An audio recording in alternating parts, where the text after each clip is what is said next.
good evening.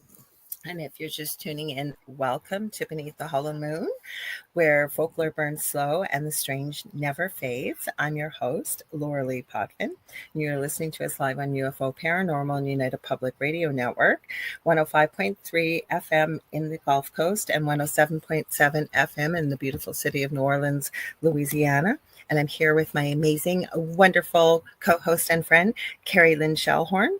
And tonight, we are basically going to be talking about spirit communication, right? Mm-hmm.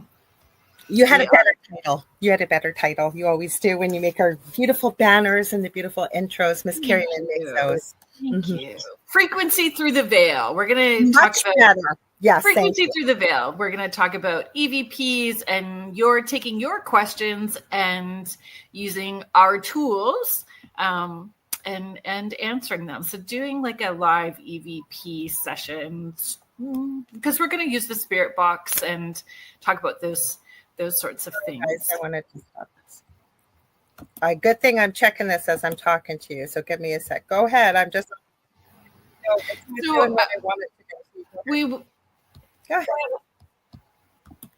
Go ahead. So I will add, if you are enjoying our shows, you can head to uprntalkradio.com to follow along with all of the different hosts and shows that we have happening. There's always new shows joining in. Oh my goodness, Jonathan Keyworth, thank you so much for being here. I was hoping if we saw the words frequency through the veil and EVPs, I was talking about you. Yeah, for sure. I was talking about you today, Jonathan. Was your ears burning? That's awesome. Because I was. So uprntalkradio.com, thousands of archives of shows that you can access. You can learn more about the hosts here on our network and stay up to date with all of the new shows that we have coming on. Mm-hmm. Yes. So how have things been with you? Besides, I think it's like a sauna where you are, because it is here too. Yeah, it's warm. And we have like the full moon. I forgot about the full moon being tomorrow. So did I. So the full moon is tomorrow. And I actually did a post on our friend Joni's Astrology, the series group, going, are the planets in a way that's going to make like cars muck up and all that kind of stuff? It's been some intense energy for sure. It's just like weird and stuff happening. Definitely high strangeness. And I spend a lot of time outside, and especially at nighttime I do. And I was looking at the moon, and I should have realized that it was almost a full moon, because I thought, that's getting pretty close to a full moon. But did it ding with me about full moon? But it certainly explains a lot. Oh, Lionsgate plus full moon. You are right. I forgot tomorrow's the Lionsgate. I forgot about that. Yes, and that's going to be powerful energy. Yeah. Mm-hmm. Yeah. And Julie Jean Bassett will be on Spirit Switchboard tomorrow. Yes, she will. Should we say hi to everybody? And then we'll start our little video. Yeah. Yes, indeed. Okay, so here we go. Hi, Contestant Martins. She's just saying hello. She also added in the full moon is Saturday. It is. And we got Jonathan Keyworth and Julie Jean Bassett, who you mentioned. And then let's see. Oh, we got Kurt. So I'll pull that up. Kurt W75. Greetings, Laura and Kerrilynn. Hope both of you are doing great. Nice to see you. Thank you for being here. And I apologize. I know your partner is usually with you. Heidi usually reminds us, so please say hello to them as well, because I'm so sorry. My mind just went blank on their names, so I apologize about that. And that's where we are right now for people. Check Instagram. We were going to be on TikTok, but TikTok decided to be nasty. It was available on Monday, and I thought, I'll save it for Thursday. Now it's given me a restriction for another day. We got a lot, and I never used it even. Hello, Manisha Moxley. Thank you for being here. Hello. So, shall we pull up this video? Kerrilynn fell. You have the most infectious laugh. Oh, it's probably going to happen again, folks. Like, I'm probably going to laugh till I leak. So just get ready. Oh my gosh. I was laughing harder at you laughing when you sent this to me. But we'll pull it up, guys. Get ready. I think I got the volume working finally. So we'll explain why we're showing you this video afterwards. Okay, I gotta hit play. Where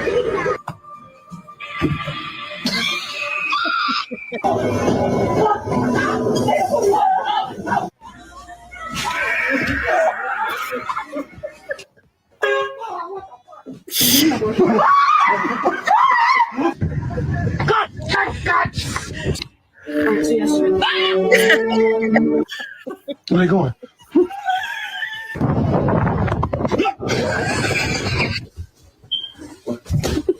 So this is no way. What are you doing? That's what I'm gonna do when someone tries to scare me. I'm gonna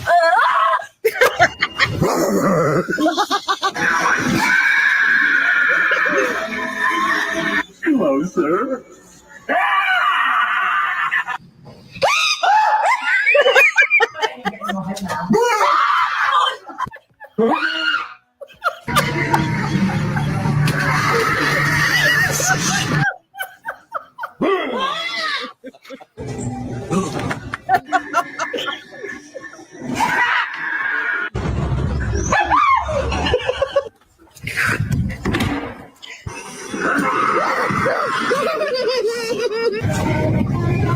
It's getting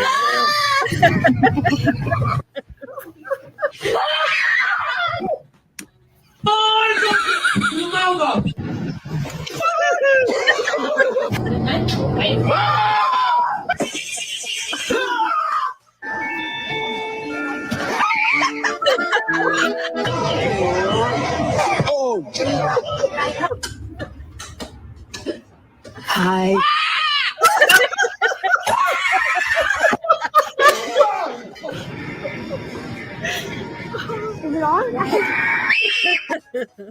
fuck. You done? That's sort of beginning again. Yeah. Okay, so as hilarious as that was when you sent it to me, you had a reason why you thought it would be a good idea, and I agree. So what are your thoughts on why we started with this video? Okay. So there's actually a few things. Laughter shifts energy. So laughter elevates and shifts the energy. So it elevates things. And we're wanting to do spirit communication. And I know I had a bit of an off day. I know you were having a bit of an off day. So it helps shift both of us as well too. People who are listening or watching, even if they're just listening to us laughing and then joining in with us laughing. Yes. But I wanted to talk about, and you're right, Jonathan Keyworth is saying fear is an emotion that can overpower you instantly. Absolutely. For sure. And most of us will laugh after too. We get scared and then we burst out laughing. Hello, Jody. Thank you for being here. Julie Dow, thank you for being here. Mm-hmm. So I know that happens. The reason why I felt it was important to play that video is for people to understand paranormal equipment. So understanding how it works and why it works and the different things attached to it, right? So all of the Halloween equipment, that's fabulous, Kurt. Thank you so much. Gold. You just gave everyone the best medicine there is, laughter. Hello, Susie. Hello. Thank you for being here. So the optic proximity sensors basically run on IR lights, right? So like our motion detector, like the paranormal equipment that you can put up in the doorways, any of that kind of stuff. That's exactly what our Halloween, all of those Halloween displays, that's what they run off, the optics, right? So it senses you there and it creates the trigger response. It creates like the trigger a proximity sensor. So as soon as it, so it's the optic proximity sensor. For sure. And so I don't think that people necessarily put those two and two together, right? That our paranormal equipment is also similar and the same sort of stuff to the Halloween stuff that we laugh at, and the Halloween equipment or the displays that we laugh at Spirit Halloween every year, which will be starting soon, right? They usually by the end of August, Spirit Halloween opens up, and it's Halloween from the end of August to, yes. You know what reminded me of that was my late son, Justin, always from the time he was a little kid, loved videos like that when people would get shocked or surprised and they'd fall over, or he'd be America's Funniest videos where that kid would be peeing himself laughing, and it was always people, they wouldn't get hurt, but they'd have these unfortunate little followers, and we all laughed at them, and some of them not so much, but I mean, a lot of them you end up laughing over, but some of them are like, whoa. That's a bit much. But that's kind of how it can be, though. Like for people maybe that haven't gone on a paranormal investigation or been around spirits, right? Because especially if you haven't, because I think everybody can tune into some type of energy, but it's being prepared to kind of do that. So I've seen some people get quite shocked, and rightfully so, especially if all the lights are out. Something happens, right? Well, and your emotions, all your senses. Hello, Kirby's 100. Thank you for being here. Your senses are heightened. All of your senses are heightened at nighttime, right? So there's different types of, and I just feel every opportunity we get a chance to talk about how it works, so we can kind of left brain some things too. Like tonight's not going to be necessarily data research, right? It's going to be entertainment. It's going to, which is a hard word, I know, right? That we're saying that it's entertainment when we may receive messages tonight that are evidential and powerful and healing at the same time, but it could also be influenced by certain things. So we have to have a little bit of left brain with it at the same time. I'm looking forward to it because I don't have a team I investigate with. Some of the things I'm familiar with, some I'm not. So it'll be a learning experience for me too. I said, pull out whatever you got, because Kerrilynn has a cool. I have a lot. I didn't pull out a whole lot because I thought, with your SB11, and I could have just sort of some stuff set up around here and the static sensor. But I haven't even used mine in a long time. I did charge it. I should make sure it even works. Oh, so I've got mine ready at the go as well too. I know you got everything ready. So so Johnson, dowsing rods than me once you showed me how they work. Well, you know what? And the thing is, I also pulled this book out. I'm going to talk about the sensor stuff in a second too, but I also pulled this book out for folks. Nicole Tito and Lisa Crick were on Spirit Switchboard. Lisa's been on a couple of different times. You guys, if you follow me on social media, you'll see that I share Oracle by Lisa. Every once in a while, I'm sharing her weekly tarot posts that she's doing for the week. So Lisa has been on, and so they have their book about EVPs. So there's that book, right? So they also wrote this one. So Al Grajic with her and Nicole Tito, 101 Everyday Ghost Hunting Items. I loved it. Yeah, that you showed me that book. I thought that was amazing. And it's understanding like that you can use simple things like from home, like things you do not have to spend a whole lot of money. You can use simple things, a compass from like the Dollar Tree, and a flashlight, bring your notebook. There's like simple things. You can create dowsing rods by cutting up a metal coat hanger. That's what I was going to grab, because the light went off again.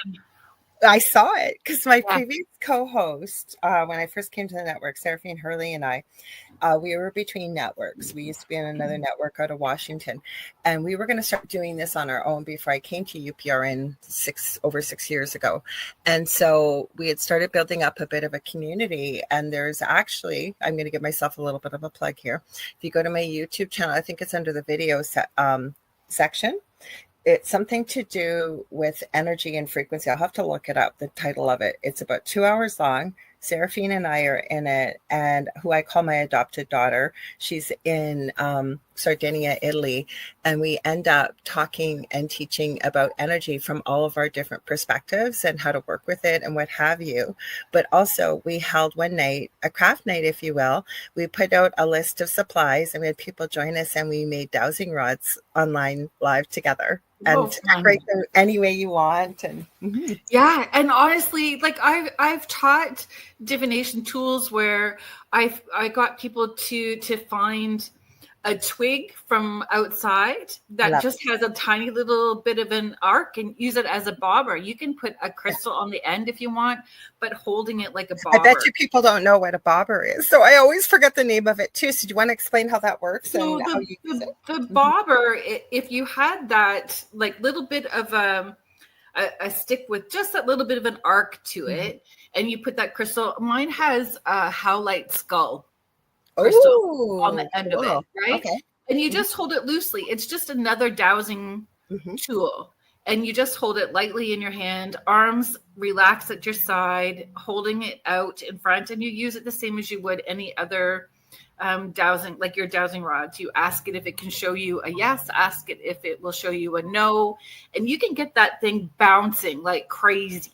Well, same as the one twig that goes off in a Y. I've heard it called a witching water witcher. I've heard it. That's how I found out about the bobber years ago, because I did a bunch of research when we were going to do the teaching class on the dowsing. Yeah, and they all work great. My great grandfather used to witch wells for all the farmers in our community by using the willow rod. I just used mine in an Estes session last month in an investigation. That's amazing. Cool, Sherry.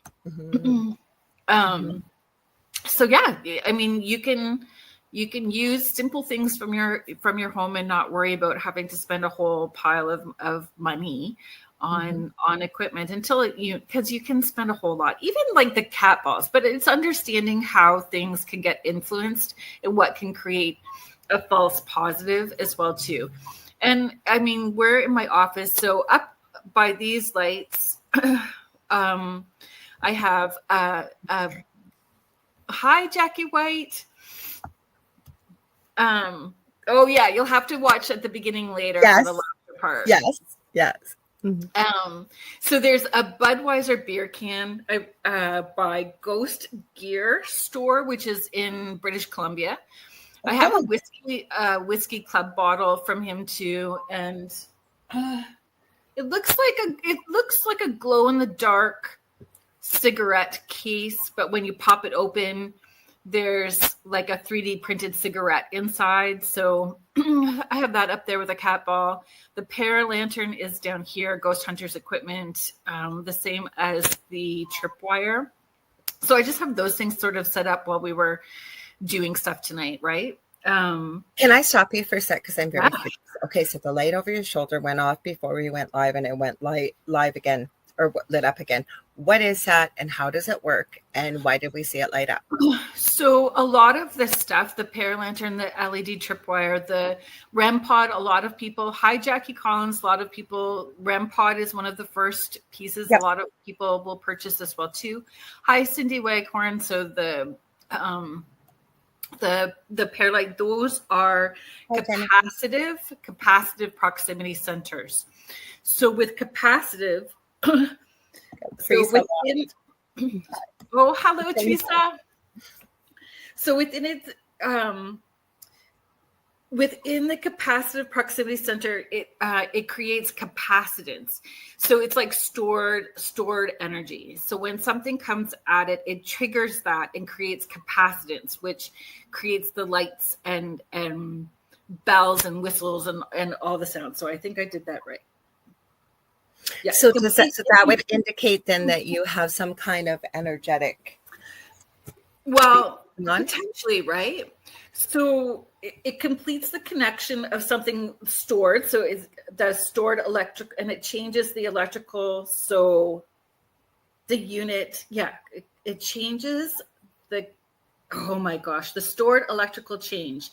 And that change is stored inside the unit and inside the capacitor, and then it is released. It creates capacitance and it's released. I know this off by heart, so I don't know why I get all flustered when I'm doing this. Anyway, so is it like a REM pod then? Is that what it is? Like all of it is. Like all of that works the same. It's all working the same. So it's proximity. So when something comes close to it, the issue is, hello, Leslie, is that you could get a random rogue radio or like electrical burst or an electrical wave of something in here. I've got a fan on this side that's plugged in and going. The modem is hooked up in here. So there's the potential for when in the winter, because this office has no heat. Hi, Dawn Davies. It gets very cold. Hi, Jennifer. We'll read this in just 1 second. Okay. So you're right. That's what I'm about to share. In this office, there's no heat, so I have to plug my heater in. When I do a seance with the heater plugged in, it affects all of the equipment. You can watch the tripwire; it will light up more. It will do all of that stuff because it's constantly shooting out these rogue EMF, if you will. Yep. Yes, the rogue EMFs where it's picking it up and triggering that capacitance. So using something like this, which I love having this out. I love using this. My sister laughs her pants off at me. She calls it the Egon machine. She always makes fun of me. Oh yeah. Look what I'm wearing tonight too. I decided on Ghostbusters. Because it's your t-shirt that you had gifted me with. So I had my other ghosty one. I said, that's it. It's Ghostbusters tonight. I love it. So Jennifer, that's Jennifer Frost Casista is sharing with my REM pod. I have only had fluctuations in temperature, never the lights related to proximity. And that's like with the cat balls, right? The cat balls, people are using the cat balls, but temperature can also affect it. If you're going from really cold into warm, there's understanding that there's outside influences to things and understanding the why it works. And it doesn't take too much investigating, but understanding the why. With as long as when you're dealing with the paranormal, right? You need to know your equipment, but you also need to debunk. Like if you're getting, say, a result that seems, you should always sort of look at the other signs around you. What am I picking up? What else are we getting? Whatever. And also be willing to debunk is what you're saying basically as well. Yeah, for sure. And there's, I love having the Mel meter out as well too. So the Mel meter is going to give you temperature changes. It's going to give you EMF changes. Like it's going to show all those different things.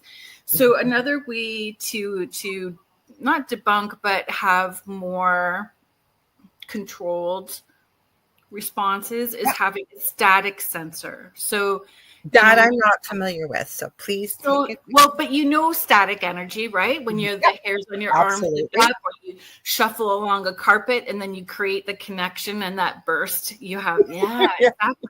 So this is like, I don't know, this is like one of the very first pieces. I think I got the REM pod and this at the same time, which works great. Having your proximity sensor, so the capacitive proximity sensor and the static sensor. So this is going to pick up on a static. There's still ways that this can get influenced, but if you have the two things kind of close together and something goes off, it's more likely like it could be something that's making them go off that you can investigate even more with, right? Than if it's just the one piece.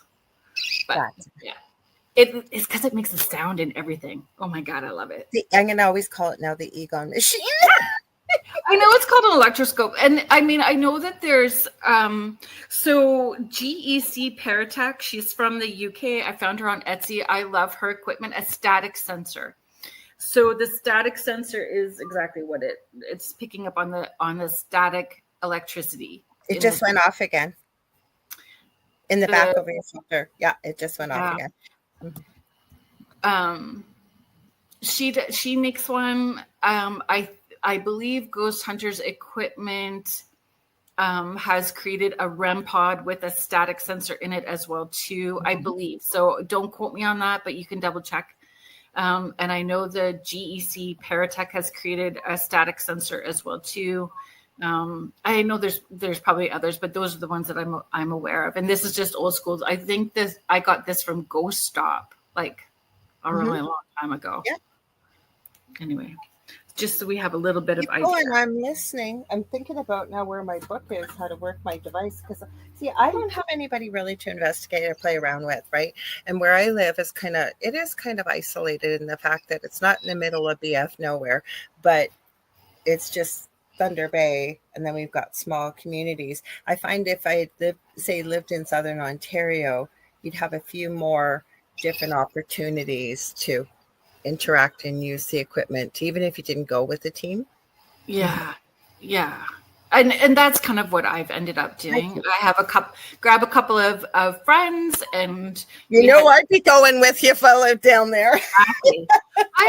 I love using the paranormal. A lot of people like the K2 meters. Again, it's capacitive. It's capacitive.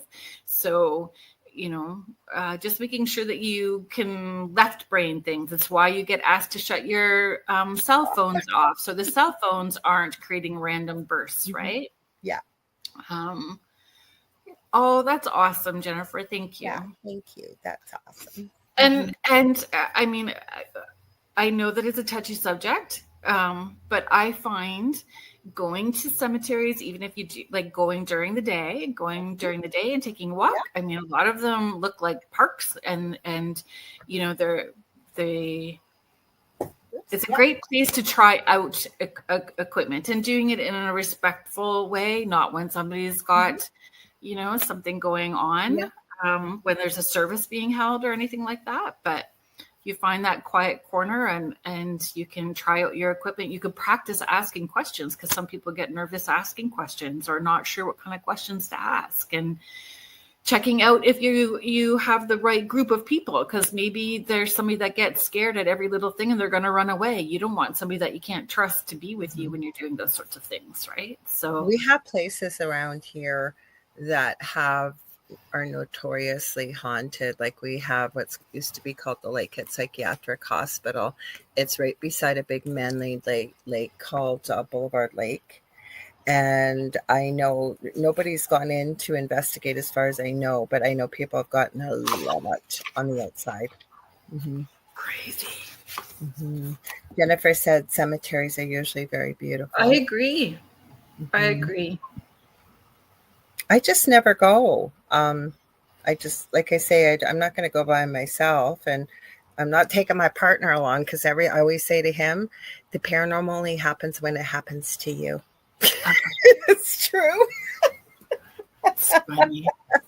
Well, and being safe too. Like cemeteries are usually very beautiful. I love pioneer cemeteries, so I love exploring the art and the symbols on the headstones, their stories. Sometimes you can find recipes. Like there's a whole book just about recipes on headstones. We have a pioneer village that is notoriously haunted, and around Halloween, I know they have an event. It's outside of the city. I don't know. There's probably a cemetery close by there, because it's actually not known as Thunder Bay. It would be known as Neebing. And I'm pretty sure it's Neebing. It's either Neebing or Kaministiquia. But there's a lot of, as there is in most places, a lot of history. But the city that I live in is really strange. Like when Kerrilynn had mentioned the compasses to me before we went live, I had said to her, well, what happens when you live in a place like I do? You cannot get true north on the property, and I'll let you share what you told me. And that's what I figured. Yeah, it can still affect. Hello, Michelle Wilfong. It can still affect, like, spirit can still affect Mhm. the compass, even if it's not finding a true north. If it's doing anything that's not normal, if normal is like it's going in a circle, continuously not finding a north, right, in your space, and all of a sudden it stops, Mhm. that's not normal. So there's something to investigate with. And then having different types of equipment, the capacitive and the static at the same time, and seeing, I'd what. like to investigate the old fort, actually, because that place is a little bit outside the city. And we have a lot of history with the UK, where the Hudson's Bay Company came here and the voyageurs would come and the trading. So there's a place, my son used to go to day camp out there, my oldest one. It was a bit of a drive every day there and back. But um, it's people, they hire people to reenact the times and everything way back then, but they have all the old pieces from back then. Like, I was always fascinated going into the doctor's office. Like, they had an old bloodletting machine, and like right back in the day, like none of this is reproduced. So imagine the energy it holds. Yeah, that would be amazing to check out. Hi, Teresa. So Teresa is sharing there's a pet cemetery by Port Burwell that's pretty cool to see how people honor their pets. I grew up down the road from a pet cemetery. Did you? Yeah. Mm-hmm. Down the road from the pet cemetery. Mm-hmm. And when you talk to my sister will tell you that's like, she's 7 years younger than me, 7 and a bit years younger than me. And I used to read her Stephen King at nighttime, and so Pet Cemetery was one of the ones that I read. And we lived down the street from the Pet Cemetery. It wasn't spooky. We don't have a pet cemetery, so when your pet passes away, you either got to try and find a place to keep their remains, or there's a beautiful it's a local business that does pet cremation here. Otherwise, you have to send it like to Winnipeg or Toronto. And I've used them a few times. They always give you a beautiful urn. So that's why it kind of sounds foreign to me, a pet cemetery. And I think it's needed because people love their animals and, want a respectful place to lay them to rest. Yeah. We grew up down the line. It was surprising to me, actually, that there was a pet cemetery. I don't think. Is there creepy, weird things? Now you got to tell us. You're leaving me hanging. I don't think so. I mean, I honestly just remember, like, there was like the teenage boys that lived on a road. Like, our road maybe had 5 houses, right? And it was a kilometer or more than a kilometer long road with like just these 5 houses. But the teenage boys went swimming in the duck pond that was on there. That's all I remember. Like, I don't remember the cemetery being haunted or creepy. Okay. I've always liked cemeteries, though. Like, I've always been the creepy girl that liked all that stuff. So. Oh, did you? Mm-hmm. Ooh.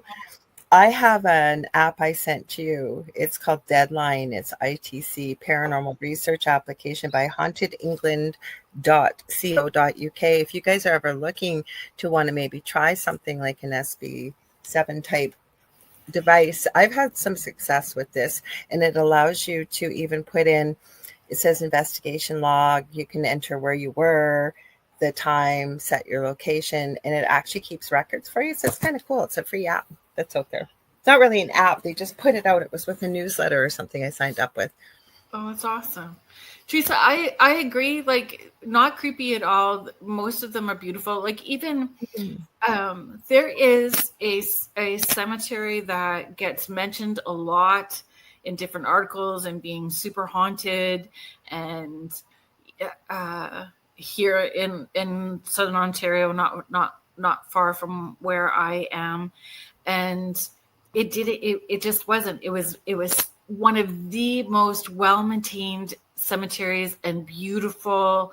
And we didn't get that, even though it's written about as being super haunted. We didn't have that experience. And most are very beautiful and well-maintained. The pioneer ones that are super old are very interesting, but even then, most of them are well maintained. The ones that are like, no, that's not true. We did go to one last year that was not well maintained at all. It was really sad, and we had a lot of stuff happen at that one. Like, weirdness. It didn't feel good. And I think it was because it was not well maintained. So Jennifer's asking, Kerrilynn, is that Woodlawn? Oh, no. It wasn't Woodlawn. I've actually taken, like, a long time ago. Quite a while ago. I would say 10 years ago, maybe. The girl guides asked me to help take the girls through a walkthrough with the ghost equipment. At Woodlawn. Woodlawn is known to be haunted, though. Like, people see headlights of a car driving around and apparitions and that kind of stuff. We go to Woodlawn quite frequently just to walk around during the day too. You don't have to wait till nighttime, and don't trespass, folks. Know the rules. We have some really haunted places. Like, I never knew about this, so I've talked about this often on this show and my other show I do, that Thunder Bay has the sleeping giant. It's called the Legend of Nanabiju, or some say Nanabojo, some say Gitchagumi. And then on the south side, rurally in the city, is Kekabeka Falls, and it's known as Little Niagara of the North. And there is a legend that intersects with the sleeping giant. And they say, depending on the light, there's a princess that gave her life to save her tribe, that intersects with the sleeping giant legend, that supposedly you can see her at the base of the falls at certain times. Well, anyways, I never knew this. My partner Del told me this. I'd never heard this story, but he grew up on the south side of the city.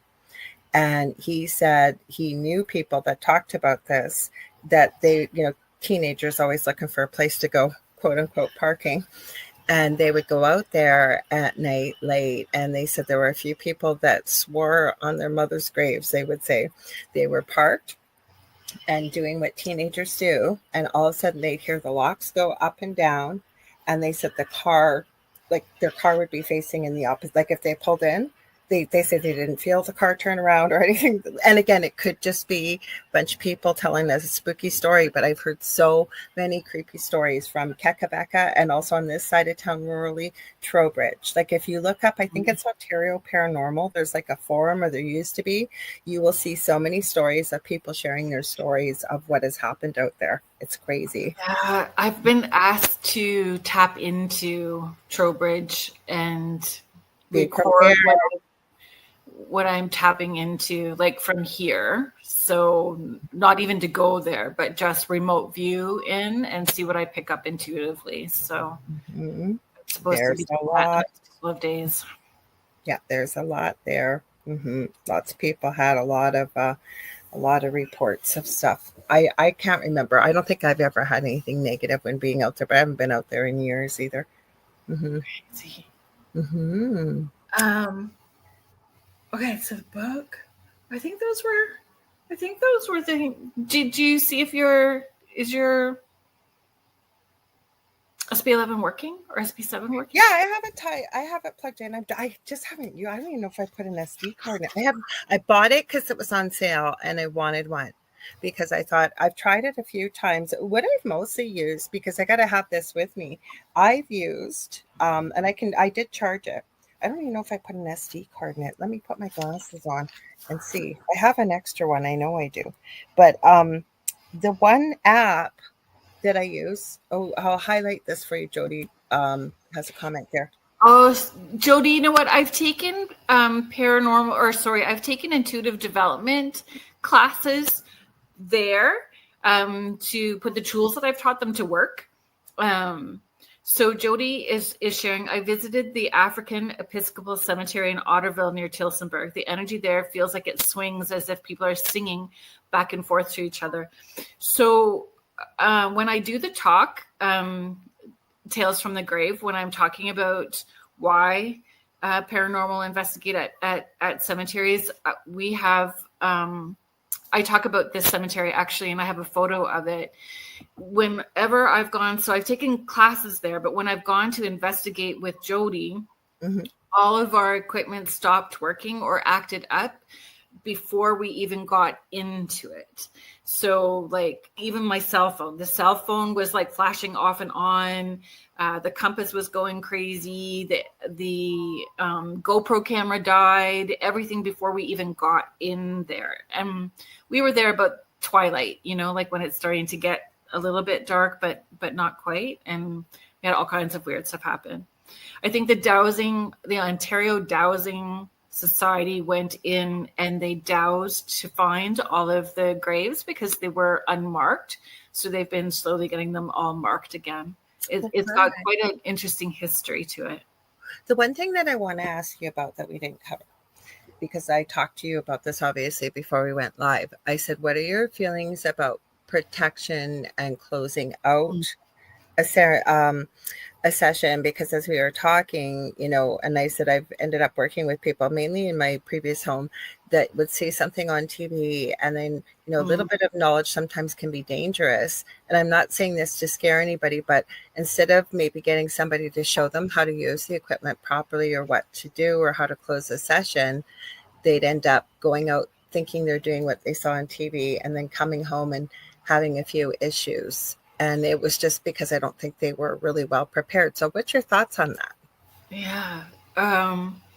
About what you would do or what you would encourage people to do. Yeah.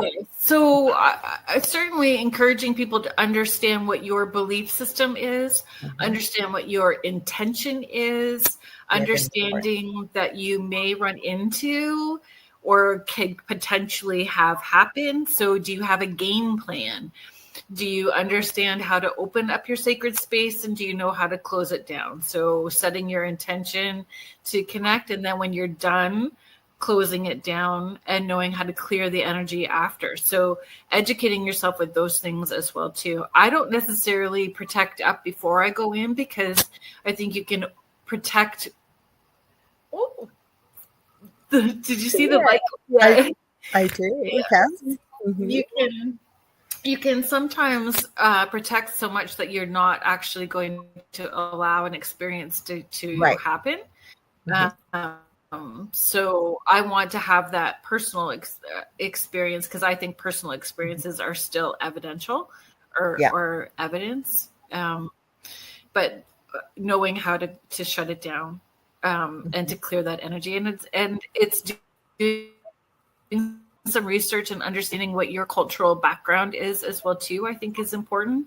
Understanding what your cultural history is and incorporating that and investigating and learning that, what you feel pulled to, and having somebody around that does know, if you don't know. Yep, there is. I forget what it's called. I think that's what it is, but you can correct me if you're doing a quick search now.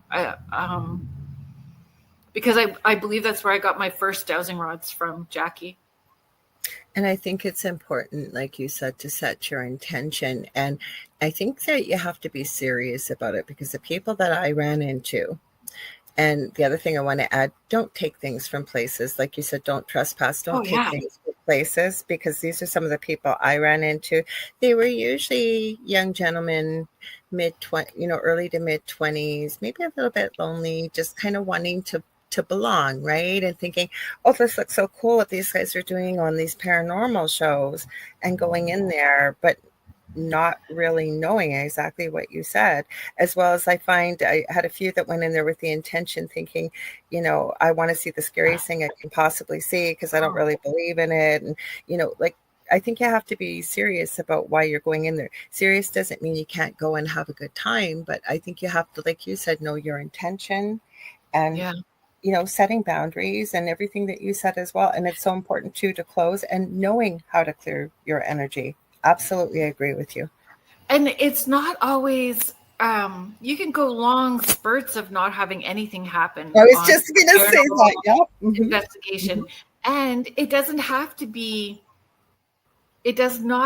be scary for it to be an amazing experience. It doesn't have to be the spooky for it to be amazing. This is why I love the Ireland House so much. The Ireland House in Burlington, I talk about it all the time. I know, I'm not sure, if Jennifer, have you been? I know that I've brought so many people there. I'm there twice a year. And my sister, who is like super scared of this stuff, she doesn't want it. And her kids, she's intuitive. All of the kids are intuitive. My kids are intuitive. And she loves it. She loves going there. She tells people she would sleep there. Oh.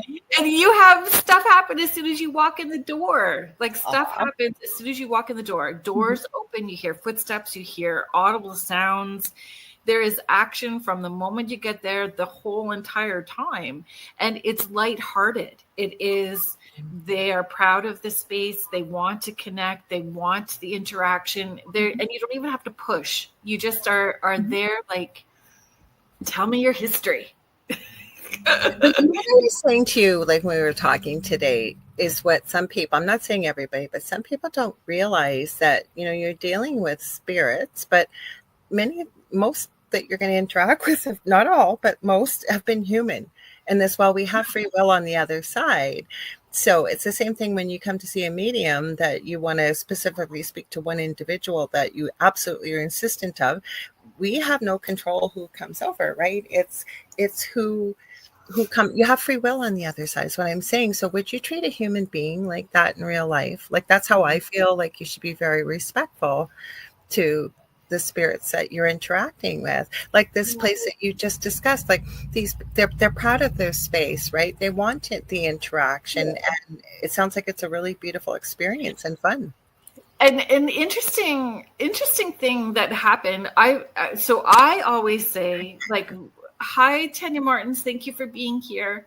That I've never had a negative experience, right? Like we did have our friend come, long dark hair, and definitely one of the gentlemen there likes the long dark hair because she had her hair like had a little bit of a tug. But that doesn't mean that that's negative. Like, just like no, I'm not saying that's negative. I just put that out there, like, right? But you knew, like, one of the gentlemen liked long dark hair, so he's like, "Hey, girly." Right. So we had brought. I was there recently with Snipes, so Ghost Hunters on the Grand. They're going to right. So they came, and Trevor tends to use some salty language. Ah, okay. Frequently. Some salty language, and they got one of the Ireland members saying "get out," and I have never heard that, like, in all my years, like him getting frustrated where he's like "get out," and I feel it's because of the salty language. Ooh. So being mindful of the language that we're using, is it appropriate for that time period? Is it the way that they would have done things then? Are we asking questions in a way that makes sense to them? Are we using slang that they may not understand? So, like, really understanding where you're at and how to approach it is important, and that everybody's on the same page, and that you have a game plan if something goes sideways. Is there, that you shut it down, stop it, don't do anymore. Like, those things are important. When you say sideways, what have you had anything really go? I'm just asking you. I never asked you this before. If you're comfortable asking, what do you mean by sideways? If you had a game plan, say somebody got scratched, or I'm not saying it happened, but is that the type of game plan you're talking about? Oh my gosh, I got scratched at home by something nasty. Not this. Oh, home. I have too, and bit. Not this home. So, so we did have something go sideways. So Jody and I, my investigation buddy. Yeah. So investigation buddy, at a certain cemetery, which I'm not going to share which one, but that's okay. It's pretty intense. Like, it started bringing up the D word on a spirit box as soon as we parked. It makes us feel nauseous, sick to our stomach. Like, we get discombobulated. It starts to separate us. So you get a headache too. I usually get a really bad headache when something heavy is there. Yeah, it just gets pretty intense. I love Snipe too. Ghost Hunters on the Grand. Really so their TV show is great. Agreed. So I didn't even know they had a TV show. That's how bad I am. I've met them. Yeah, season 5. Season 5 is okay. Now I feel sorry if anybody from Snipe is watching. No disrespect. Yeah, season 5, and they loved it. They loved the Ireland House. Everyone that I've taken. Hi, Amy. Hi, Amy. So yeah, so flowers are actually, depending on where you're going, like with seances, flowers were a part of what they used, right? So flowers, having a bell, having the trumpet, like there's being mindful of the time period is important. Can you talk about table tipping? Because I never knew any. I've heard of it. I didn't know what it was until I've gotten to know you. And I think it is fantastic, but some people may not know what that is. So do you want to share? Because there'll be people listening who are going, table tipping, what is that? So table tipping, spirit boards, tablets, writing tablets, automatic writing, all that stuff started with the spiritualist movement, right? When it first started. So table tipping, you get everybody to stand around a table, just with your fingers really lightly on it. You're building up that energy, and you're getting spirit to manipulate the table for yeses and nos. They can lean it left and right. They can walk it around the room. They can spin it in circles. We've had spirits knock underneath the table. You could feel it knock from underneath. Oh, yeah, that's right, Katessa. You were here when we did the table tipping. Is an amazing experience. I agree. I hook everybody on it. I love it, and so for the is it okay, the Paracon, if I talk about it really quickly? I don't care. You can talk about it. Yeah, absolutely. The Lake Superior Paracon in Thunder Bay this year, because I did table tipping for the investigation. I was hoping you were going to talk about it because you told me about it last year. I didn't get to go on the investigation, and it was so phenomenal. So absolutely. Yeah, we did table tipping last year, and I just had like a wooden table from like Canadian Tire. So this year I bought a vintage table and had my daughter's boyfriend put new legs on it and lift it higher. Okay. So it stands taller. I can have more people on the table. We can fit about 8 people on the table now. It may not fit out the door if they stick me on the same floor this year as they did last year. It's in a different hotel, from what I saw. Right. The investigation, the paranormal investigation at the museum, right? Yeah. So we may not be able to start in the room because I don't think the table will fit through the door. But yeah, you can get the table to walk and move all over the place. It's an amazing experience for sure. It is. Yeah. I wasn't there, but when you told me about it, because I'd never heard this before. And then there is a paranormal investigator, Colin Browen, who investigates with his family. And this year he just reached 1 million. He's been on YouTube for a year or 10 years. He's the one I've told you about many times. This guy does a documentary every week. I don't know how he does it, but he wanted to open himself up to new experiences that he'd never looked at. And one of them was they went to one investigation, I think it was over in the UK, where they did table tipping. And he got such a hard time about the results of it. And it was like, I don't think people understand how table tipping works. They were trying to say that his brother-in-law was moving the table with his elbows, and that's not what happened. So some interesting stuff with that. The first time that I did the table tipping with Snipe, they had brought me to a location in Hamilton, and one of the guys used the thermal camera, and you could see that we were not pressing down. You could see that we weren't doing that. I did it a second time with Jacqueline with Guelph Urbex here in Guelph at the Albion downtown. And at the time they were still under renovation, hadn't opened yet. And they had their very heavy, tall wooden bistro tables in the basement. Okay. And we got that moving. Oh, wow. So, see. Yeah. And so at the same time we did table tipping, 5 of us, and it worked. See, Sherry Madigan, thank you for sharing. And Sherry saying hi.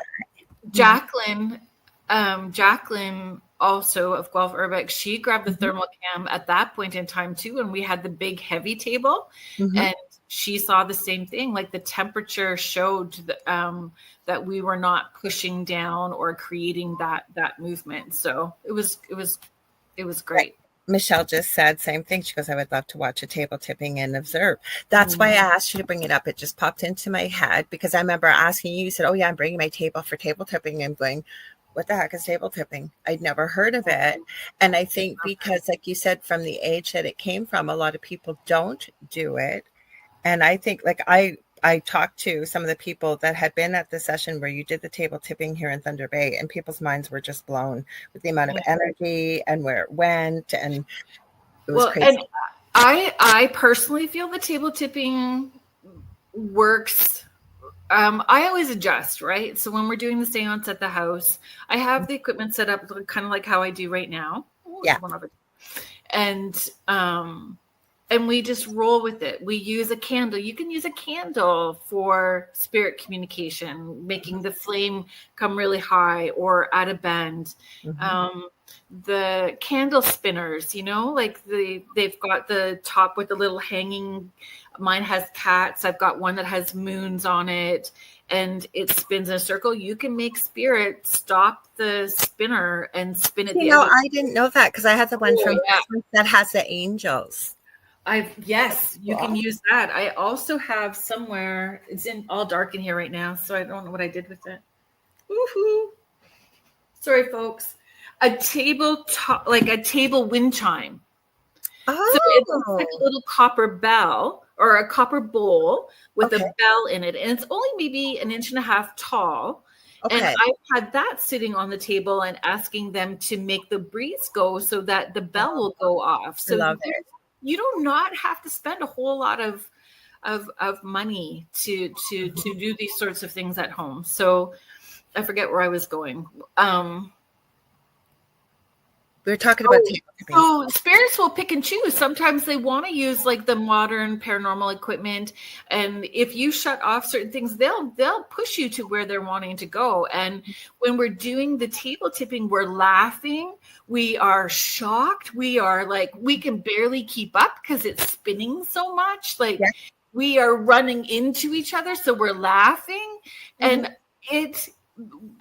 So recently with Snipe and Lucky Paranormal at the Pauline Johnson house, and that table tipping, we did it for over an hour before we even realized like an hour had gone by. Oh, wow. Then you're having fun. Exactly. And I think that matters. Like, I think it raises the vibration of the space. So you sing. Yeah, that's a good idea. It's raising that vibration and frequency, right? Mm-hmm. Absolutely. We do this at the beginning. That's what I remember you said. Yeah, you get clapping, rubbing your hands and creating that energy, right? I think one time I made people do ohms.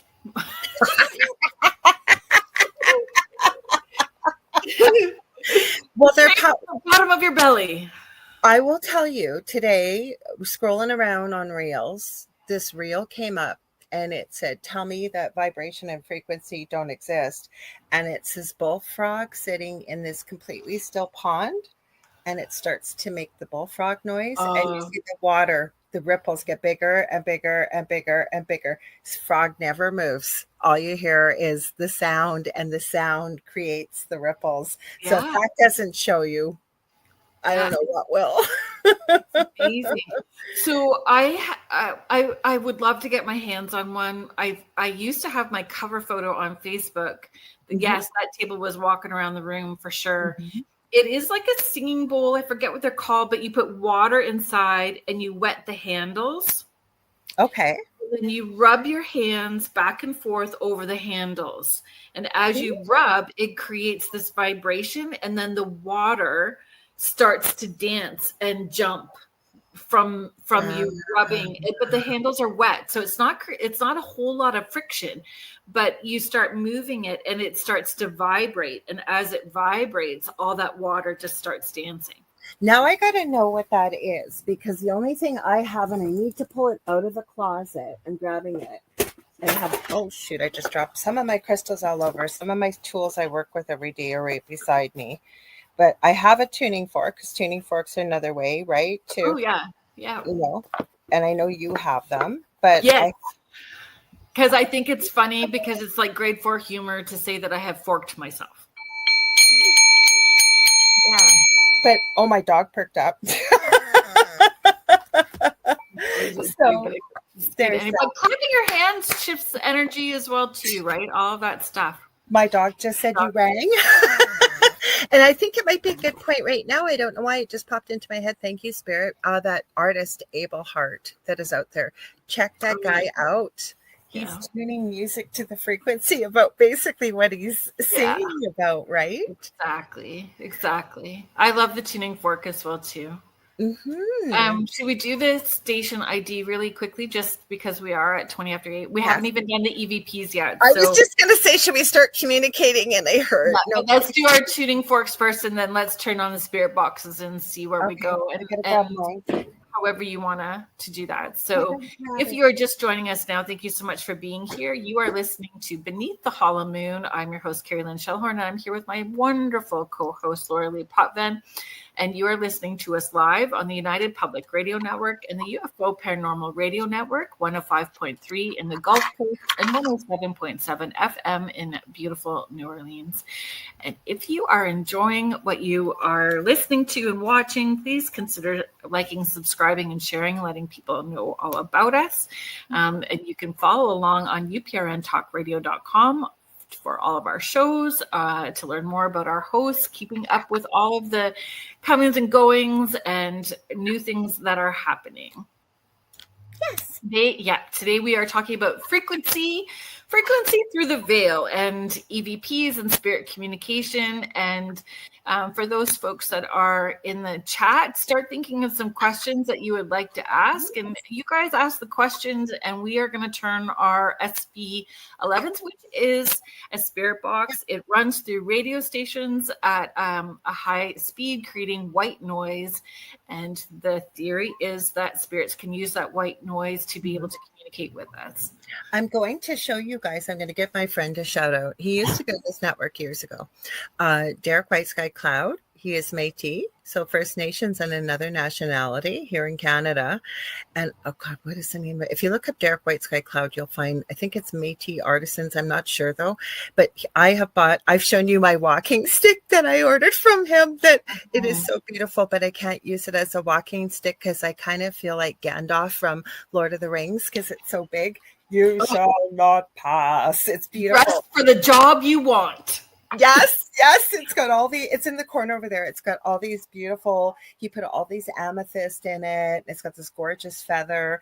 Anyways, no animals are harmed in this, but if an animal has lost its life, people will bring certain parts of it to him, and he does all kinds of beautiful, makes drums, makes you name it. So this is my jet crystal. This is the one I use a lot for crystal Reiki. So it's just a quartz crystal, and it just fits so well in my hand. So I love it. So I'm going to give him a shout out. I grabbed my tuning fork. Did you grab your tuning fork? I don't know. I don't use it very often, but. No, I don't. It's right there though. It's right beside me in my desk. Oh, I can hear it, but you guys can't. I don't know if I put it near the microphone. So you'll be able to hear it. It's right. I got it. Mine. Have you? You've got a whole array. Contessa says, I really enjoyed the Estes method. Cindy says, I was gifted a big stick from my tree. I love it. If Jonathan was still here, he was here earlier. I have actually worked on a couple things with him with the Estes method. There was Danilo Cavalcanti, I think his name was. There was a 10-day manhunt for him. Him and I did. I'm in Canada. He's in Colorado. And we did a Estes method. And Spirit actually had told him this gentleman was moving all over the place hiding, and Jonathan had never been in that neck of the woods in Pennsylvania, and through Spirit and the ghost box, he was able to get the guy was hiding on this particular river. He got the name of the river and where the shack was, and I believe after he was caught, he had been hiding in there at that time for a short period. Yeah.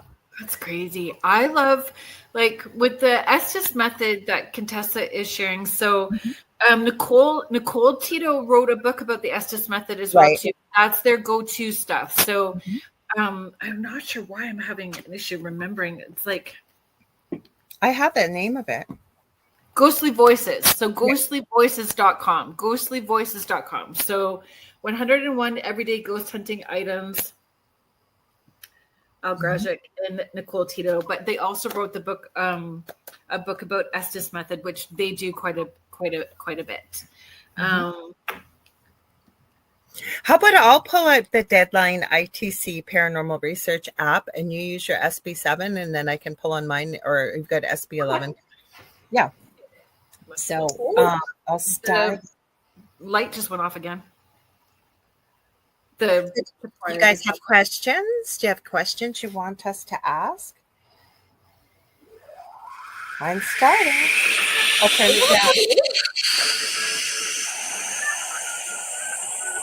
I didn't. This has, you can enable EMF or not.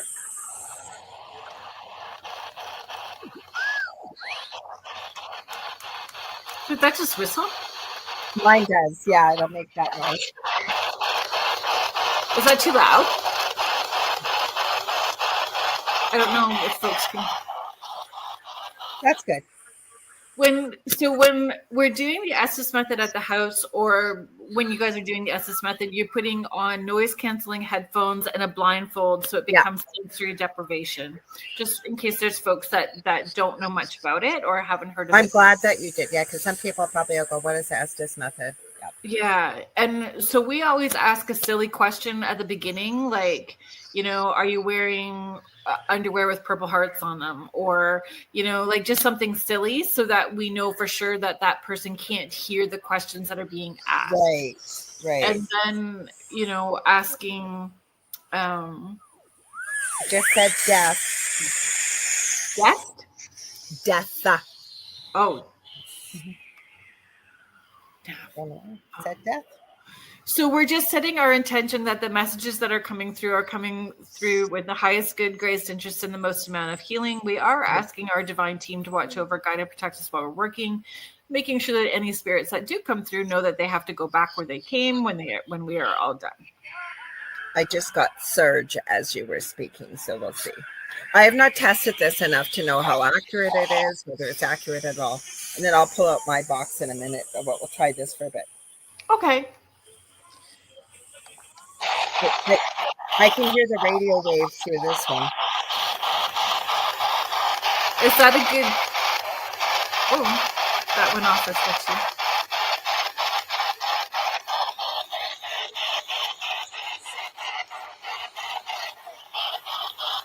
What sweep rate do you have yours on? Sorry? What sweep rate do you have yours on? I have I have FM on at 250 and my AM on at 300. Okay. And I have my FM is going in reverse and my AM is going forward. Okay, so this particular, I don't want to call it an app because it's a website. It is, frequency range is at medium. It says 20 hertz to 10 kilohertz. And the sweep speed is at medium.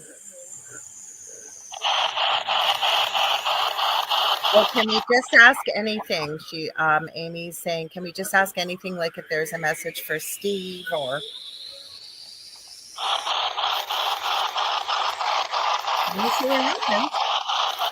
Sorry, it's very hard for me to hear you when this is going. So Amy asked, can we just ask anything, like if there's a message for Steve? Sure, go ahead. Yeah, you can ask.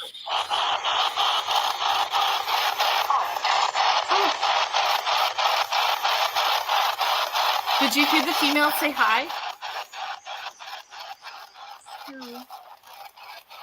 I'll turn this off because I think it'll be easier than the both of us going. Sorry.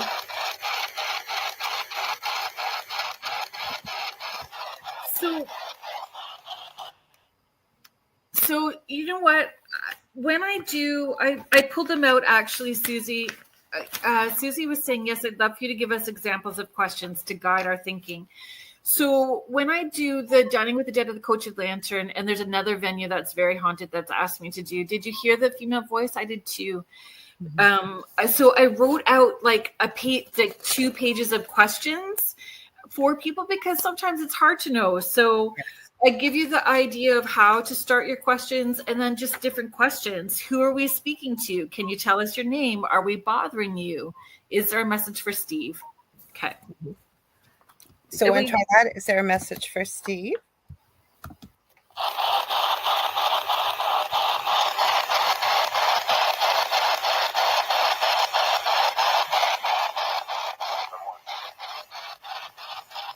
Someone. What did it say? Someone. Someone. Okay.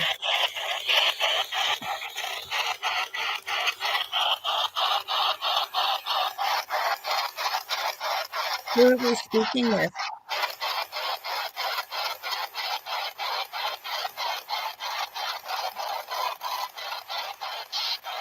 Can you tell us your name, please?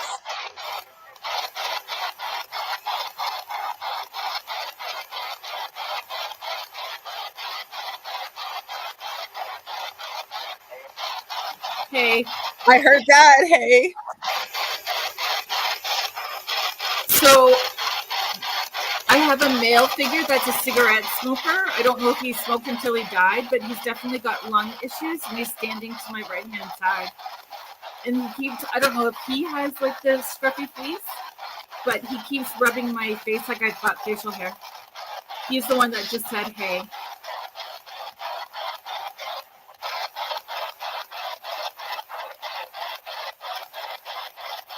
Can you tell us your name?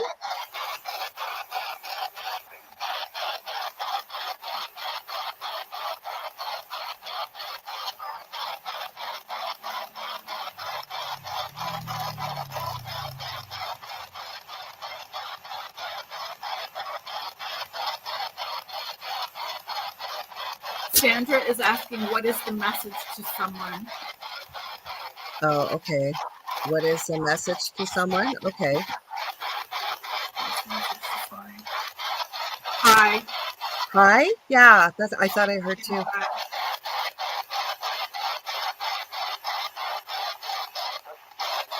That man just backed up, so that was something different.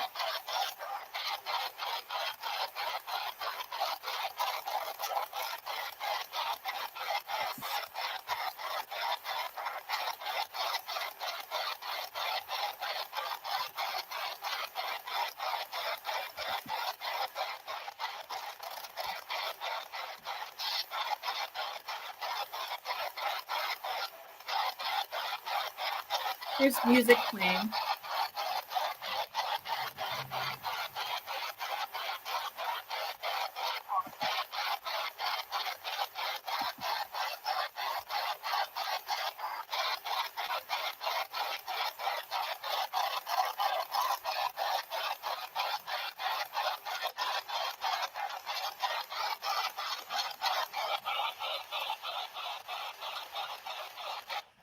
So I kind of thought this may happen.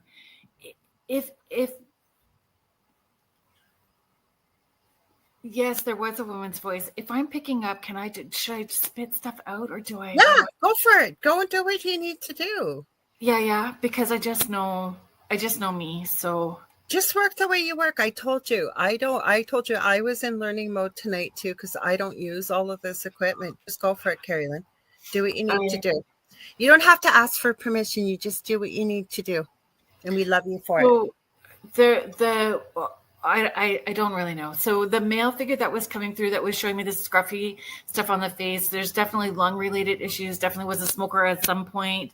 He was making me feel medication going in his mouth, out of his mouth. And then I was hearing the music. So there is a connection to music and how he's connecting, because he got a big smile on his face. He was talking about there not being a proper goodbye and medicine wasn't working properly. But then I asked him if he was peaceful, because I asked if he was peaceful in his head, and he was like showing me peaceful and healthy whole. He was definitely very sick, and there was not a proper goodbye for dude.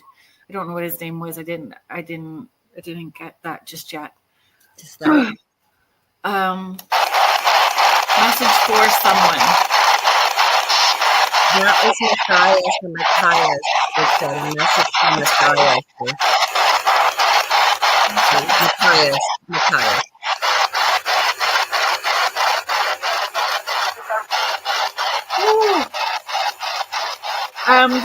female figure that was coming through when we asked about Matthias. So it's a female figure that's coming through.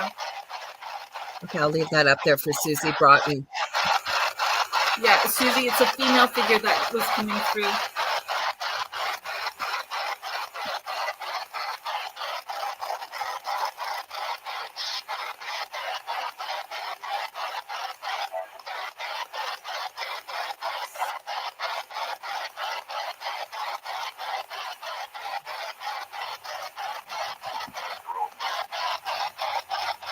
I heard a hello.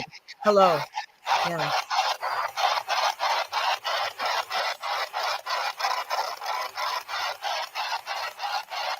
Can you give us your name?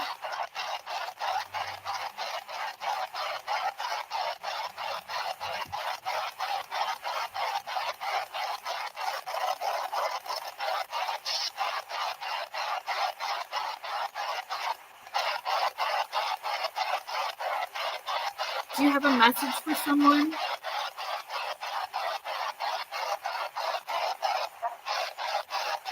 Yes.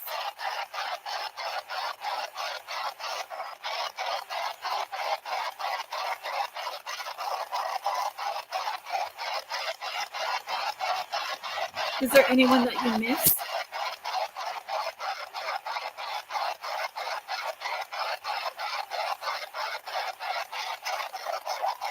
Can you describe where you are now?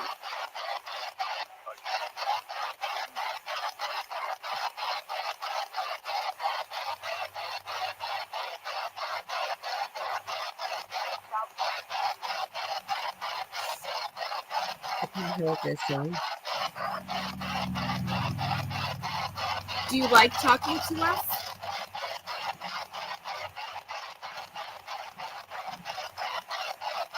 There was a sound over top of the suite. So right now there's a motorcycle outside my window. Oh, maybe that's what it was then. Can you hear the motorcycle? Mm-hmm. Mm-hmm. I think it's just leaving.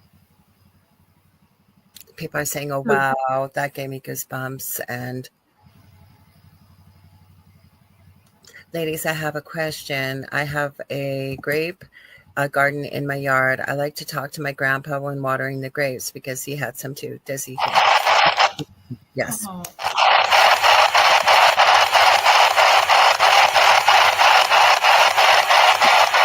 Keep doing it. Thank you.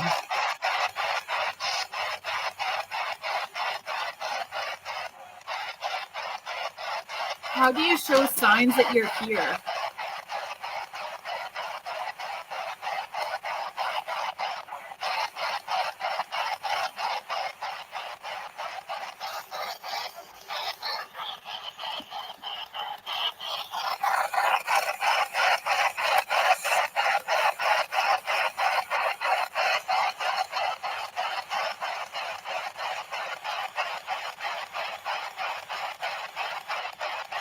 Where did you live during your life?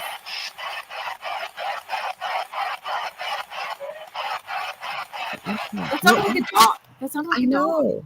Yeah. Oh, that pet cemetery talk earlier. Yes. You folks that don't know me very well, when I'm doing like mediumship, I don't like the pets come through, but when they touch me, don't like it. No? If I all of a sudden get a dog touching me underneath the desk, you're all in trouble. Yeah.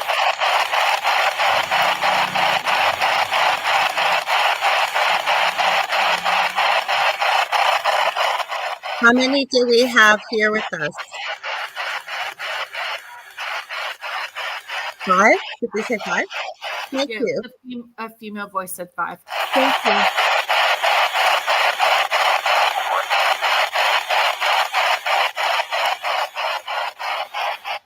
So to be fair, there was a male voice there, but I really couldn't make it out. But definitely pareidolia was kicking in where I wanted it to sound like record, but I don't think that it was. I almost thought it said 4, so I knew you would hear it better than I did because it's in front of you. But yeah, so again, pareidolia kicking in, right? Making it be what we may want it to be or closest thing to it.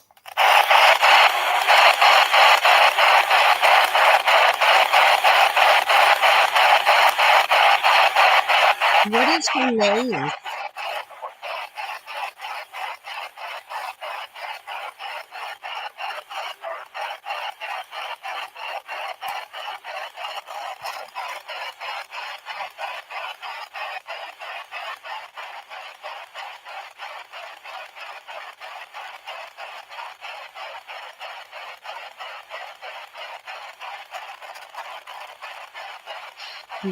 You have messages for people here? A lot of people heard 4 as well. 4.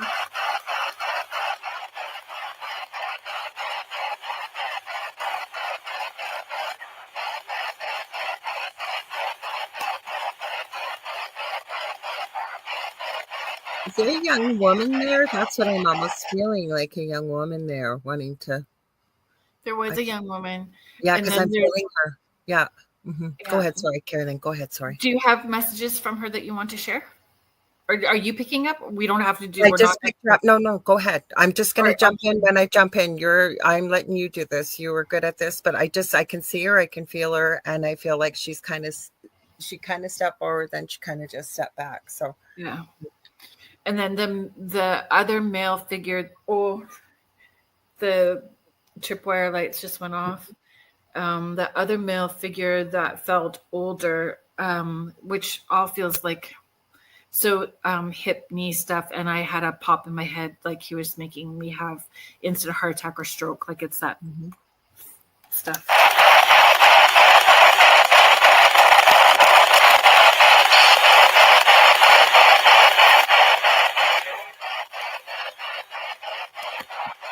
It's a female voice again. right, that was the one that I feel I can almost see. So feel free to step forward, please.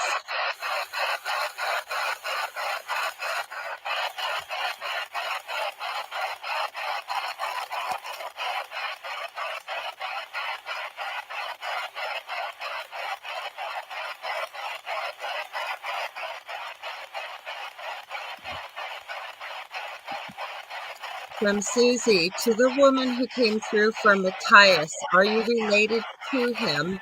And what would you like him to know?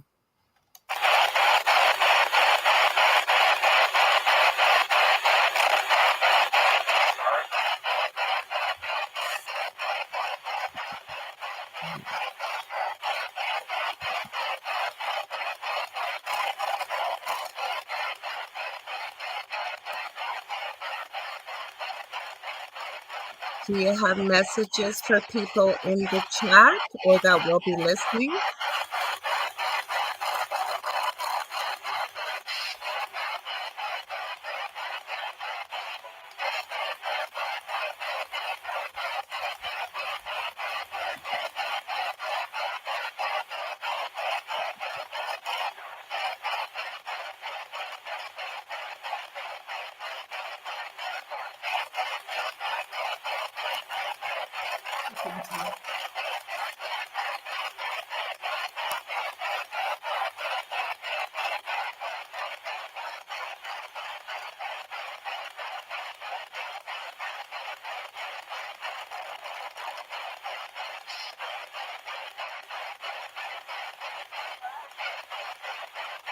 Oh, that was interesting.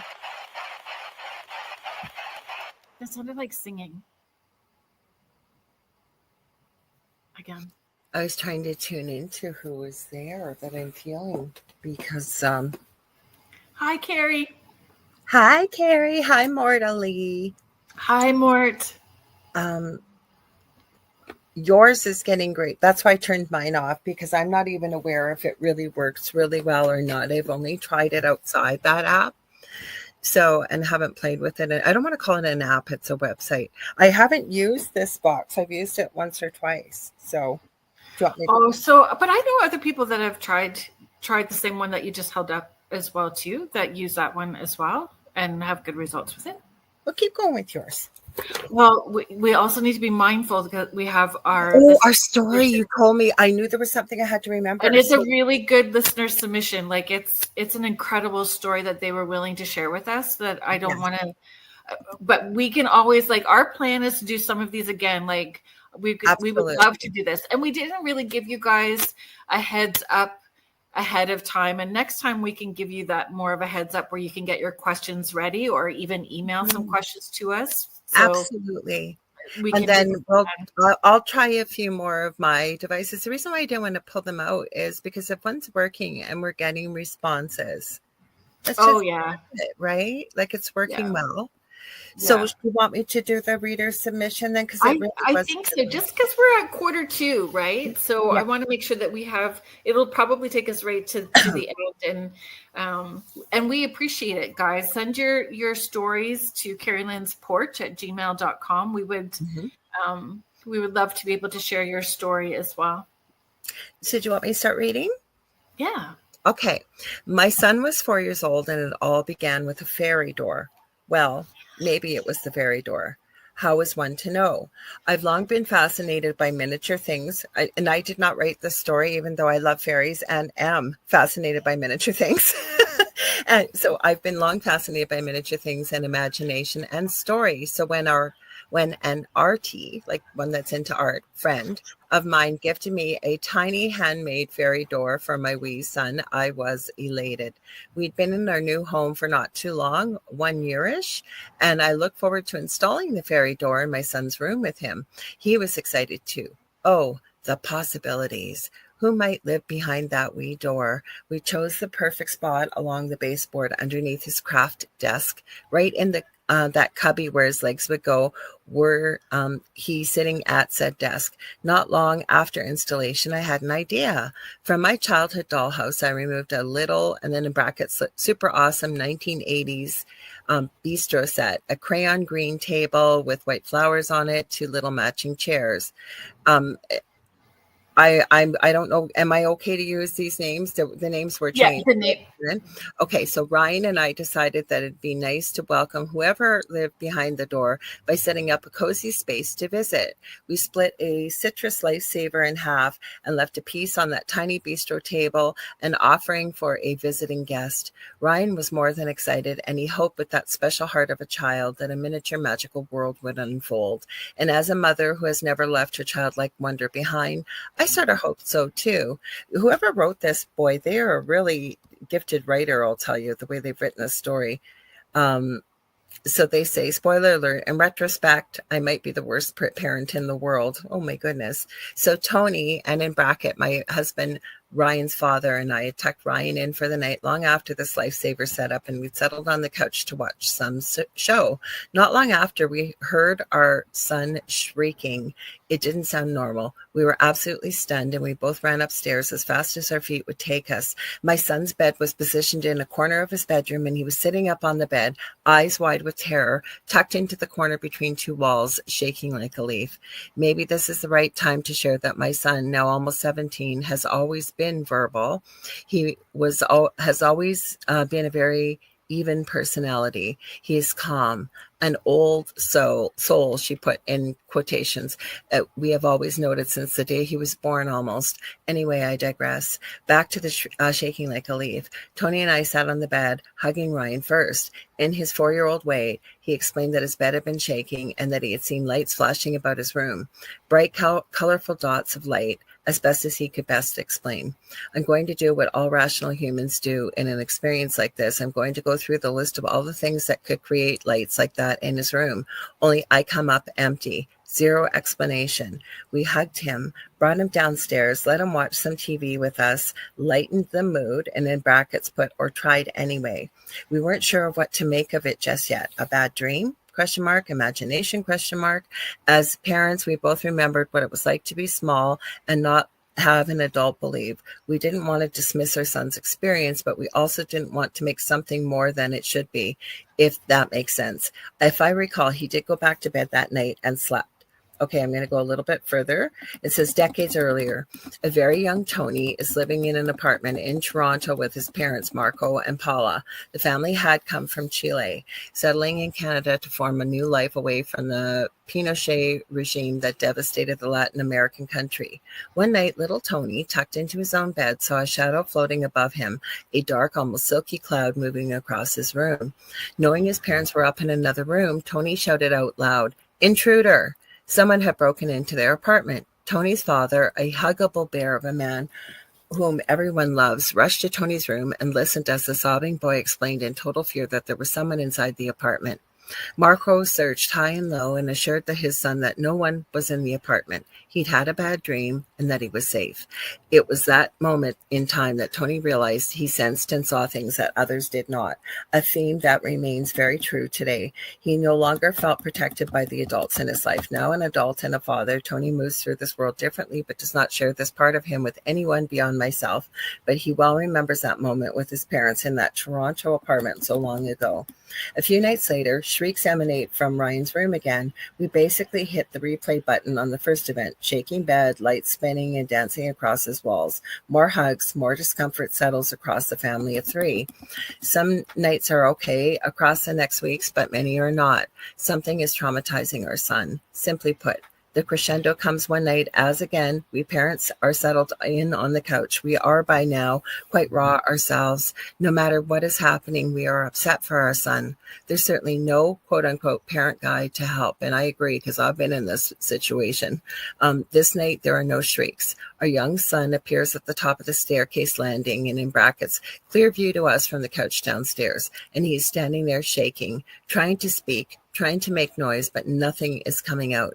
Tears streaming down his face. Oh, it just breaks my heart reading this. It was absolute, unadulterated, pure terror. I will never forget it. I feel sick typing this. Tony runs up, picks Ryan up, and brings him downstairs, cradling him like the treasure he is. There's something in that moment where I feel I failed my son. I'm supposed to protect him. Once he could speak again, he again shared that in his room, his bed was this time shaking violently. The lights were spinning across the walls, only this time, and in brackets again.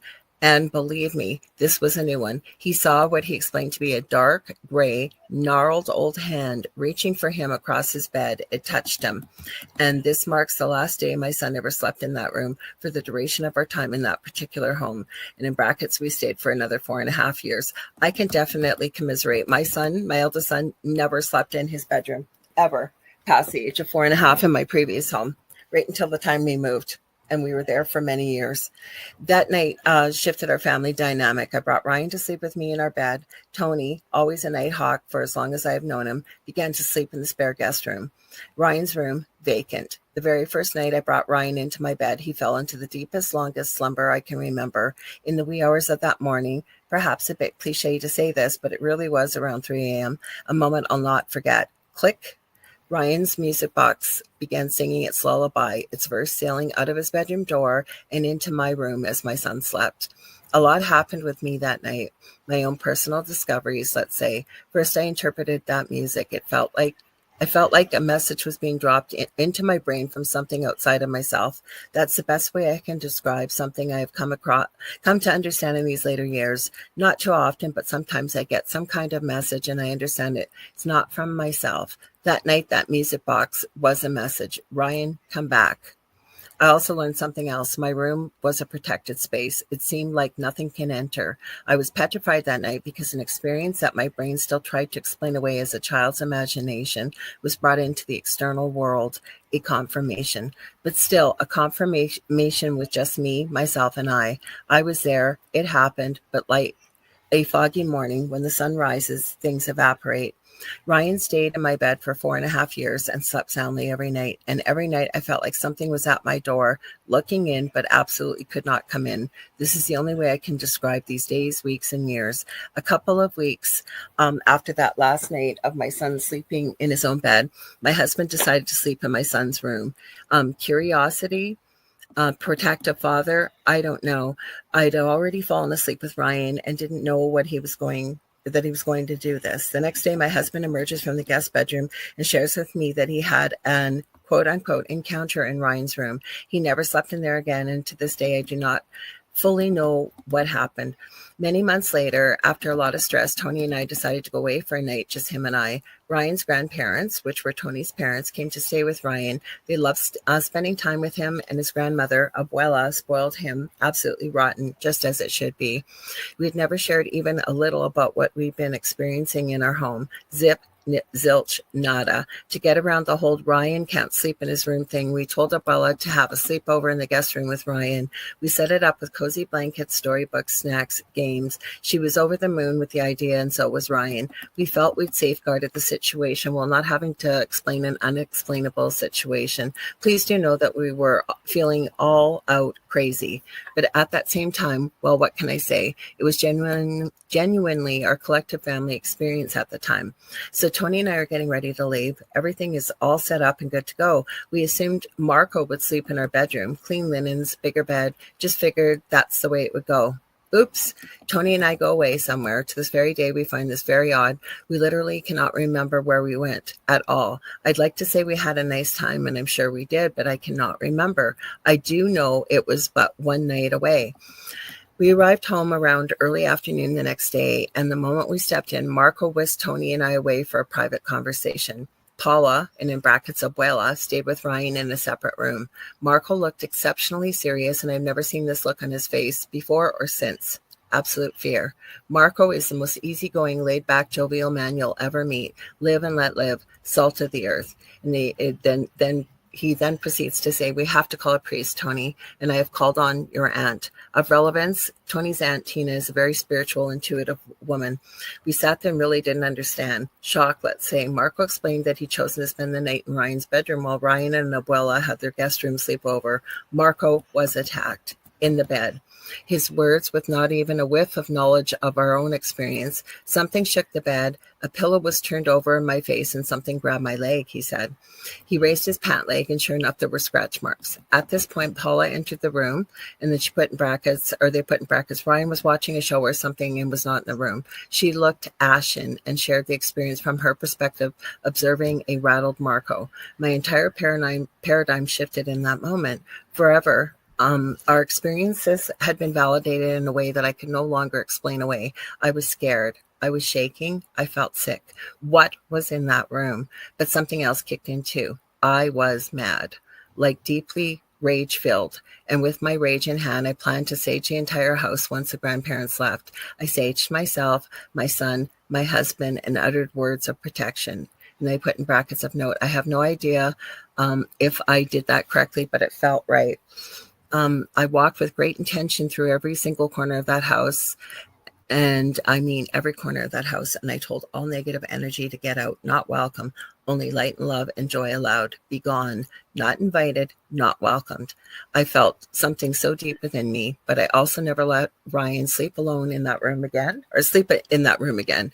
It became a room for overflow crap, and I'm being honest. Same thing happened at my house, and I did have a fairy door, by the way. I even took that fairy door down. The haunted house, 4-ish years later.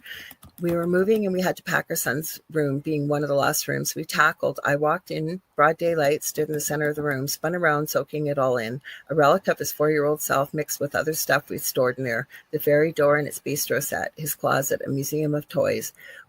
Wee woo, wee woo, wee woo. From the depths of the closet, a fire truck sounds off. A 4-year-old Ryan, favorite fire truck. And then the sirens going off, red lights going off, chills. I open the closet, dig up the fire truck from beneath a mountain of books, balls, Hot Wheels, and Transformers, Nerf guns. Right, of course, no batteries. Goodbye, house. I think this is the last little part, right, Kerrilynn? It's present day? Yep. Okay, so it's a good story, though. Present day.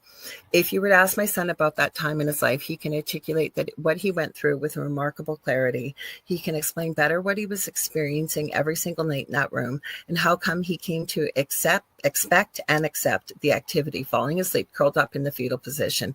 It breaks my mother's heart to this day. Deeply, over and over and over. Clearly the heart heals because mine keeps breaking, patching up and breaking again. I don't know what this experience was, Kerrilynn. I don't know how to frame it. It has changed me forever. It has changed my husband forever. It has changed my son forever. Excuse me. It bonds us as a family and it alienates us as a family. What exactly happened, I'll never know on this plane, I guess, or ever maybe. My best guess is that fairy door, and I agree. Sorry, I lost my place. Lifesaver, I'll never know the lifesaver offering and a child's shiny, innocent hope invited the wrong thing in. It feels something that was intent on my son and my son alone and very possessive of him. I really don't know. I feel absolutely vulnerable and scared and even a little embarrassed sharing this. But if I can't share with you, then who? After moving, my son has slept well and without incident, but he remembers. We remember. From my own perspective, I have learned about myself. I'm getting better at knowing how to decipher the messages of my brain and emotional self tell me versus the messages that are coming in from someone or somewhere else. These messages don't come in quote unquote plain English, but their intent is clear. I've also learned to be at peace, knowing that at least in a small radius, I issue a fortress of fierce protection. I love my son. He has always spoken truth. I've never known what to do with all of this, so I mostly just pack it away along with that bloody room of his. So worst parent ever for encouraging that fairy door, or maybe not such a bad parent because I didn't continue to believe. Jury's out. The question that lingers in my mind, why Ryan? Why my son? Last part. Thank you for listening without judgment, Kerrilynn. This has felt very emotional as the loose ends still flap in the invisible wind. Thank you so much for sharing that story. We are like right down to the wire and we need to go, and there's so much. So we may come back and discuss it at the beginning of next week's show because we are going to talk about fairies next week. We could even reread it if we had to. I think it was totally can. Mm-hmm. We totally can. But we do need to say goodnight, Michelle. DeRoche is up next with The Outer Realm, and we will come back to this story. Thank you so much for being brave and sharing it. Thank you to everyone that was in the chat. Thank you to the United Public Radio Network and the UFO Paranormal Radio Network, 105.3 in the Gulf Coast, 107.7 FM in beautiful New Orleans. Thanks for joining us on Beneath the Hollow Moon, and until next week, step back into the shadows, and whatever you do, don't follow the whispers. Tune in for Spirit Switchboard 6 p.m. tomorrow with Julie Jean Bassett. I will be back Monday, the Angel Rock, 6 p.m. I forgot to check who, but there'll be someone. We love you guys all. We'll see you next week. And tune in for Kerrilynn tomorrow and Julie Jean. Love ya.